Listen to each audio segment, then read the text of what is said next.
Hola, ¿qué tal amigos? Qué alegría saludarles y bueno, pues deseando grandes bendiciones para todos y cada uno de ustedes. Deseo de todo corazón que nuestro Padre Celestial pueda ser contigo y por supuesto con los tuyos.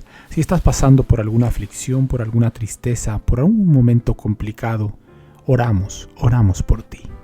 Cariñoso Padre que estás en los cielos, Padre querido, perdona nuestros pecados. No tomes en cuenta, Señor, nuestros grandes errores. Ten misericordia de nosotros. Abrázanos fuertemente, ilumínanos con tu palabra y si alguno de nuestros oyentes está pasando por una situación complicada, Señor, Padre Santo, en tus manos lo encomendamos. En el nombre de Jesús. Amén, amén y amén. Queridos amigos, el día de hoy te presento Dios espera que manifestemos obediencia por amor. El que dice yo le conozco y no guarda sus mandamientos, el tal es mentiroso, y la verdad no está en él. Primera de Juan capítulo 2 versículo 4. El que dice yo le conozco y no guarda sus mandamientos, el tal es mentiroso y la verdad no está en él. Primera de Juan capítulo 2 versículo 4. Se ha informado que dije que usted no puede salvarse a menos que guarde el sábado. ¿Cree que no tiene sentido el cuarto mandamiento? Nuestra sujeción habitual a la voluntad del Maestro Celestial no conduce al obediente a preguntarse constantemente ¿qué es gratificante? Ni tampoco ¿qué es lo más conveniente o agradable para mí y para quienes me rodean?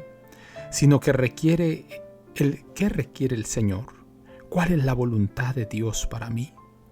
Resulta extraño que alguien deba hacer esto o aquello bajo la convicción del Espíritu de Dios y que una negación o descuido ponga en peligro su salvación. Es un asunto difícil de comprender que se diga que nuestra obediencia a la ley de Dios es esencial para la vida eterna. Es un misterio insondable para el cristiano decir que cada persona debe aferrarse a la salvación, cueste lo que cueste. Nos da seguridad la palabra de Dios que llegaremos al cielo mientras que estamos violando la ley de Dios. De ser así, todo requerimiento divino como condición de salvación sería una gran equivocación. ¿No se castigó a los moradores del mundo antiguo que perecieron en el diluvio por su desobediencia a los requerimientos divinos? ¿Acaso fueron lavados en las aguas del diluvio para ser conducidos a la gloria, pues nuestro misericordioso Señor es demasiado bueno como para castigar la transgresión de su propia ley? ¿Se castigó a los sodomitas por su desobediencia y únicamente Lot se salvó? ¿Acaso fueron traspuestos en medio de las llamas de fuego que caían del cielo para ir directamente a la gloria? ¿Estableció el Señor mandamientos, entonces debemos obedecerlos sin abrigar duda alguna, ni buscar subterfugios por los que podamos ser salvos sin obediencia? Pues sería como trepar por otro camino. Yo soy el camino, la verdad y la vida. He guardado los mandamientos de mi Padre, dijo la majestad del cielo. No debemos observar los mandamientos con el único fin de asegurarnos el cielo, sino para complacer al Señor, quien murió para salvar a los pecadores de morir por la transgresión de la ley del Padre. La salvación del pecador implica que abandone el pecado y obedezca la ley que antes transgredió.